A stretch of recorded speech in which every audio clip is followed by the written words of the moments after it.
আসসালামু আলাইকুম রহমতুল্লাহি ওবারাকাতুহু। টিচি রেসিপি ব্লগ চ্যানেলে আপনাদের সবাইকে আমন্ত্রণ। আশা করি আল্লাহর অশেষ রহমতে যে যেখানে আছেন ভালো আছেন, সুস্থ আছেন। আমিও আলহামদুলিল্লাহ ভালো আছি। কাছে দূরে যারা দেখছেন শুনছেন সবাইকে অসংখ্য ধন্যবাদ। অনেক দিন পর আপনাদের মাঝে ভয়েস নিয়ে ভিডিও দিলাম। আবার রেগুলার দিতে পারবো কিনা তাও জানি না, অনেক ব্যস্ত, অনেক সমস্যায় ছিলাম।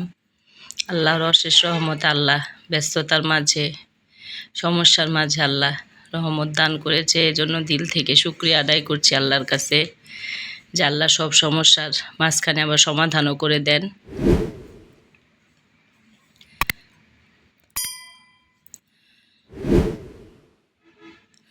শুধু ছিল সময়ের অপেক্ষা। তো সময়টাকে ধৈর্য ধরে পার করে আল্লাহর কাছে আল্লাহ বিপদ থেকে উদ্ধার করেছে। এই জন্য আল্লাহর কাছে লাখো কোটি শুকরিয়া।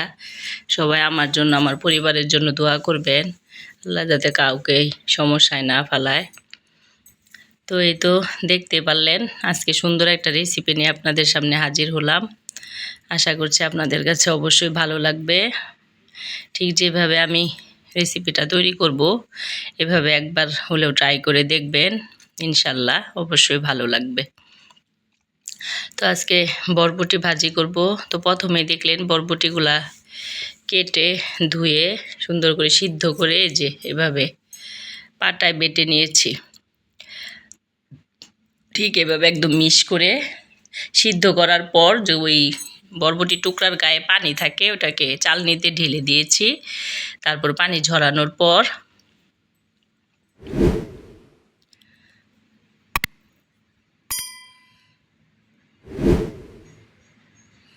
বরবটির টুকরাগুলোকে চিপ দিয়ে নিয়ে তারপরে শিলপাটায় বেটে মিশ করে নিয়েছি। আসলে ব্যস্ততা ঠিকভাবে এখনও ফ্রি হতে পারিনি।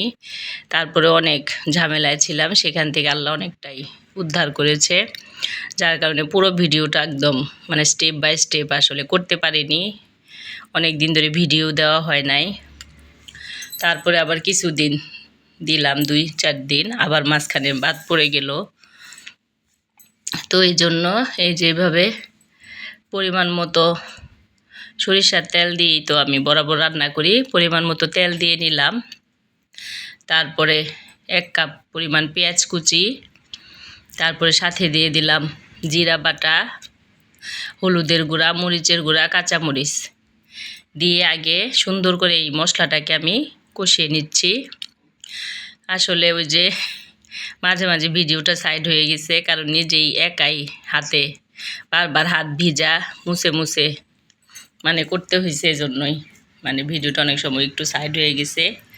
কেউ কিছু মনে করবেন না, নিজের মনে করে একটু বুঝে নেবেন, কষ্ট করে দেখে নেবেন। তো এই তো ওই মশলাগুলি কষানোর পর ওই সেই বেটে রাখা বরবটিটা আমি এখানে দিয়ে দিলাম। তারপরে যে এখন উল্টে পাল্টে এগুলোটাকে অনেকক্ষণ ভেজে নিব। একদম এই যে কাঁচা গন্ধটাও চলে যাবে, আর বরবটিটা ভাজতে ভাজতে একদম ড্রাই হয়ে তেল তেল যতক্ষণ উঠে না আসবে ততক্ষণ আমি এটাকে ভাজতেই থাকবো। এটাকে এক কথায় আসলে বরবটির আচারও বলা যেতে পারে। সেম একদম আচার যেরকম শুকনা শুকনা হয়, ঠিক গরম ভাতের সাথে আচার এর মতো করে মেখে সাথে একটা শুকনা মরিচ দিয়ে যারা না খেয়েছেন অবশ্যই খেয়ে দেখবেন। ইনশাল্লাহ আশা করি অবশ্যই আমার রেসিপিটি ভালো লাগবে আপনাদের কাছে। তো ওই যে মশলা দিয়ে কষানোর পর কড়াইতে বারবার লেগে যাচ্ছে। তো এরকম কড়াইতে লেগে যাওয়ার পর যারা কড়াইয়ে করবেন তারা আবার এই যেরকম ফ্রাই প্যানে ঢেলে দিয়ে চুলাটাকে একদম একদম নিভি নিভি করে তারপর মনে করেন ভাজা ভাজা করতে থাকবেন, একদম প্যানের গায়ে থেকে এরকম উঠে আসবে। তো এই তো দেখতেই পাচ্ছেন, বললাম যে এক হাতে আসলে ভিডিও করা, বারবার হাত ধোয়া মুছা ঝামেলা হয়ে যায়।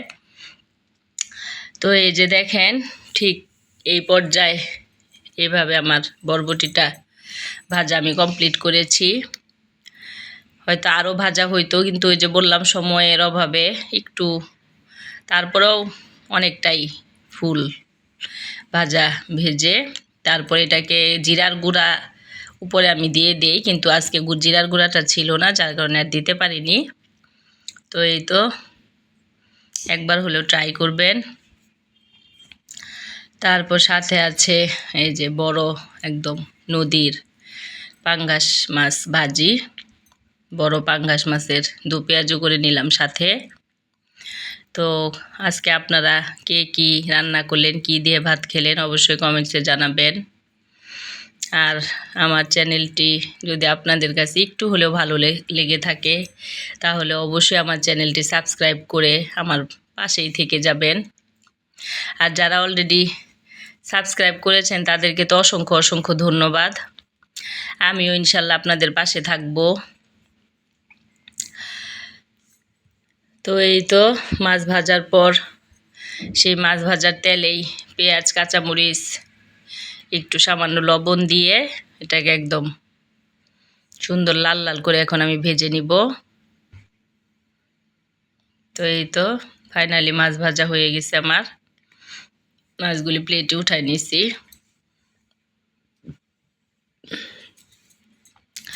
তো আবারও বলছি সবাই চ্যানেলটি সাবস্ক্রাইব করে আমার পাশেই থেকে যাবেন, পাশে থাকা বেল আইকনে প্রেস করবেন, এতে করে আমি যখনই ভিডিও আপলোড দেব সঙ্গে সঙ্গে নোটিফিকেশন পেয়ে যাবেন। আর ভিডিওতে অনেক ভুল ত্রুটি আছে, অবশ্যই ক্ষমা সুন্দর দৃষ্টিতে দেখবেন। আমার জন্য আমার পরিবারের জন্য দোয়া করবেন, আল্লাহ সবাইকে সুস্থ রাখুক, আমিও সবার জন্য দোয়া করব ইনশাল্লাহ। ভুল ত্রুটি ক্ষমা সুন্দর দৃষ্টিতে দেখবেন আবারও বলছি। আর সবাই সবার জন্য দোয়া হইল মুমিনের হাতিয়ার স্বরূপ, দোয়ার উপরে আর কোনো হাতিয়ারই নাই আমাদের। তো এই তো পরে আবার এই যে আমার ছেলেটা ভাত খাবে, তার বায়না সে ওই মাছ ভাজির যে দু পেঁয়াজু করলাম পেঁয়াজটা সেটার মধ্যে আবার ওকে এইভাবে মেখে সে বলল মা এটাও ভিডিও করে নাও। সে তারপরে এই ভাজি মাছের পেঁয়াজ দিয়ে ভাত মাখানোর পর সে এটা নাম দিল পেঁয়াজ ভাজা ভাত।